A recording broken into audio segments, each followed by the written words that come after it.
This was in 2005. I was in college, and most of you must be knowing, pocket money is very important at that time. So I got into stockbroking. I got introduced to stocks, and it worked out, made some good money, and all. Then 2006, I started my MBA, and I was very keen on doing something in waste management at the time. It was a sector I'm very passionate about and still am. Let's say it's something that's a work in progress. And then 2007, I became a travel designer. I wanted people to experience the kind of travel I would want to go out with, say more of an offbeat travel, and make them experience those destinations. Then in 2008, me and a couple of friends got together, and given our love for Hyderabad cuisine and Hyderabad chai, we started something called Irani Chai. So, and all of this, for some reason or the other, did not take off after a point. They, uh, they were like, they did well, but they didn't go ahead. I'm deliberately not using the word failed here, which I'll let you know why. Through all these years, there was one thing that was always constant. There was a camera in my car. Everywhere I went, be it traveling with friends, going to Charminar, going on forest trips, anyone's birthdays, everywhere the camera was there with me. And luckily, during that time, I was blessed with friends who knew what I was passionate about. They made me understand that photography is what I'm good at, and supported me throughout. And cut to today, I run Memory Lens Productions along with my wife, and I can proudly say that we are one of the best wedding photography companies in India and Hyderabad. If not for all those experiences, I would not be, here running this company, the photography company. So, and I'll just run through, how I think these businesses have helped me run a successful photography business. Uh, Trading in stocks was my internship to money management.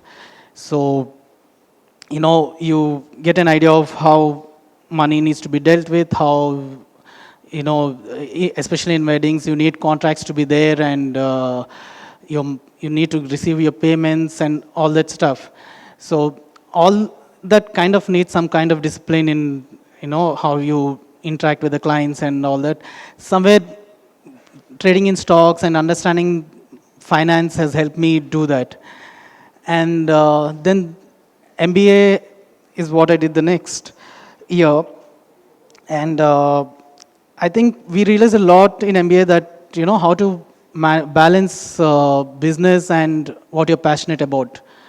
Uh, because even if you're passionate about something, if you're not able to make it sustainable, you won't be able to do it for long. You will have to do something else to survive and move ahead in life. And given my inclination towards entrepreneurship at that time, I knew that if I want to shoot weddings or if I want to get into photography, I need to make it sustainable more than anything else. And some of you might think wedding photography is doing good. Why am I so worried about it at that time? But it was like 10 years ago, and no one knew about wedding photography.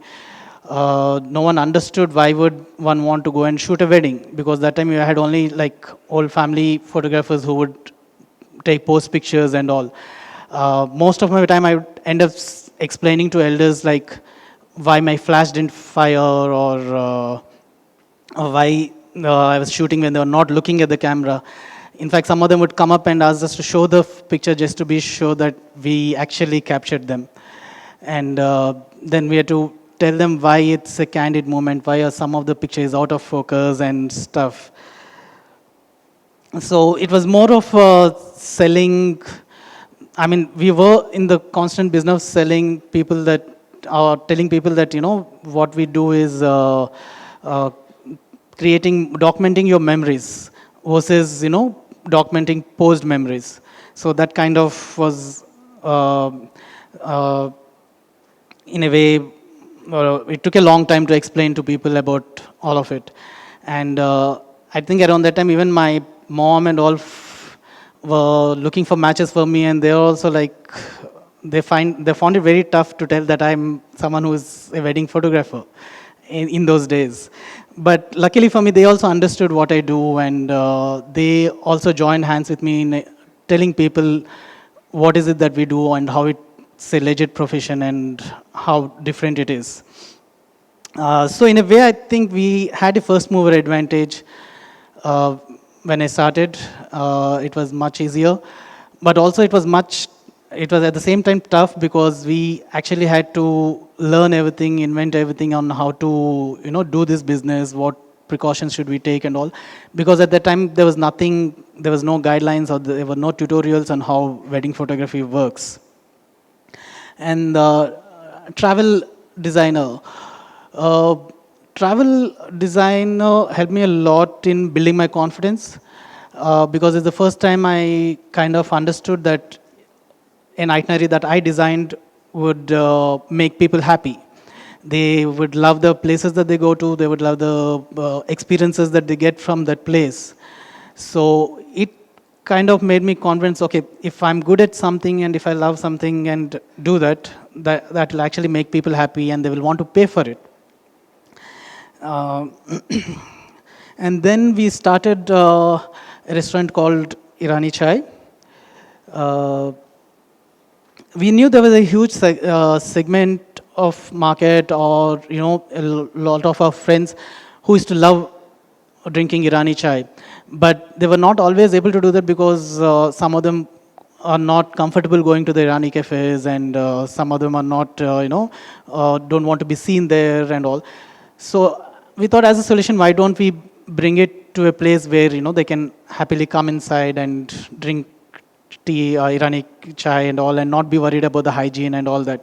So we started with that. I mean, everyone loved our food. Some of my friends, even now, they talk about it and they want us to start it back, but it's even changed professions from then.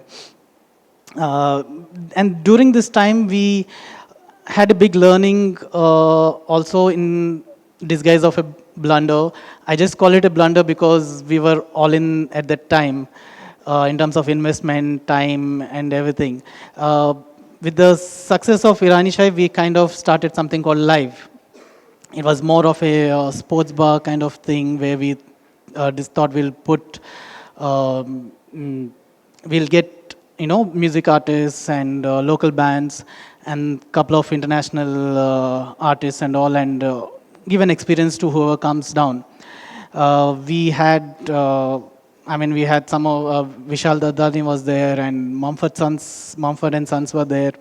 So even though it was good, we soon realized that this was an idea that's much ahead of its time in Hyderabad, at least, because even though some of the big nights were full, the others were not. Uh, uh, I think this kind of caught up in the last 2 years, where there are a lot of local bands, and I'm sure one of them is performing today and all that. So now I realize that we were much ahead of time at that time. So whenever such ideas come, we learned that it is better to kind of try it out as an idea and see how it's coming out. Test the idea and launch it as a personal project maybe, and then see how it works. So in retrospection, when I see all this, I know it's easy to say, okay, this is how it helped and this is how it worked. But while that was happening, we never realized that those are the experiences that will shape you. Because I strongly believe that each and every experience that you have, be it any kind of experience, as long as you know you wanting to do it and all, they will have an influence on how you take your next decisions. Only when you do that, if you go for those things, you'll understand what is unique in you. And if you make a conscious effort to look inside and see what you like and what you want to do, then the confidence, the drive, and the inclination to do that will just follow. You don't have to be worried about all of it. And as coming to my personal journey as a photographer, my style of shooting, I mean, this is what I keep telling everyone, and this is what I really strongly believe in, uh, and which is there on our website and everywhere you read about me, is candid, personal, and unobtrusive. Uh, this is not something that I realize now, I think it's something that shaped my influences over the year. Like, I know this is how I would want to work, be it in photography or any other place. I'll just walk you through some of the pictures and photography were done over the years, which made me arrive that my style is like that. We used to do a lot of street photography back in those days. This was in a remote place in Ladakh, and we were just walking around for a small town. And the kind of people you see there and the kind of life they live and all is very interesting. And it's nice. It's a different feeling. It's an untouched place. And even with the current amount of tourists coming in, there's still pockets which are like really good. And this is, I think, almost everyone would have seen these pictures. I'm not sure what the car is doing on top of the container there, but I happened to come across it when we were going on some of the photo walks. And that's Charminar, which we used to frequent a lot. We used to have a small group of photographers here who used to go out on these photo walks every weekend or once in 2 weeks and all. A lot of my learning has happened in those photo walks because it was very chilled out in terms of what we do. And these are wildlife pictures from different times. Wildlife was something I was very passionate about. I think if not weddings, if I didn't get into weddings, I would have still been in wildlife. Uh, the monkeys are from a Bali forest. There's a monkey forest there. That was for a personal project that I did where I covered them for a week. These were recent pictures from Tadoba.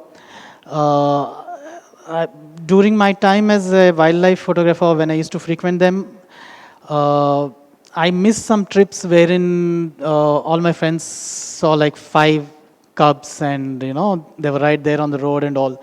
So for the next 3 years, I continued doing, trying to capture them, and that's how I got them. And this is landscape, and I mean that's how I know everyone starts. I mean, all these genres of photography kind of influenced how I shoot a wedding also. So it's a general example, like how once you see the light and shadow on the tiger, so when we go out to shoot a couple shoot, we kind of end up looking for spaces where light falls like that. And these pictures I put together for the talk, these are not something I would have thought about it when I shot any of them. You see reflections everywhere, but how do you use it in a place where, in a bright house where there's nothing much to shoot in terms of the location? You find a reflection and shoot. Uh, a silhouette picture, that is Charminar. A lot of people are surprised when I say Charminar because you'd not have noticed it. So, but me shooting silhouettes at those stages like that, kind of, when you find a good place where it works, it automatically comes. And again, the same Charminar picture, the bird with the couple is something we waited for it to fly through. It's not something that happened out of luck. Those pictures are not what I would have thought influenced like that at the time. I think it happens at a very subconscious level that, whatever you experience, your influence comes. We like weddings because they're like the most important day in the couple's life, and it's a huge responsibility, and it's a personal space that they have given us an opportunity to come and shoot. It's a very glamorous looking profession, but there's a lot of hard work that goes inside. And the constant question I keep getting is, don't you get bored of weddings? I would say, weddings, you can never get bored because each family is different. The way they approach weddings, the way the emotions they are there in the wedding are different. So if you focus on what's happening in the family and how they see it, you wouldn't be worried about getting bored. Let me just walk you through some photos which will explain what I'm trying to say. This, when they're getting ready, we end up being a photojournalist, and when they're ready, we get into fashion and plays. And there are a lot of emotions that go through the wedding.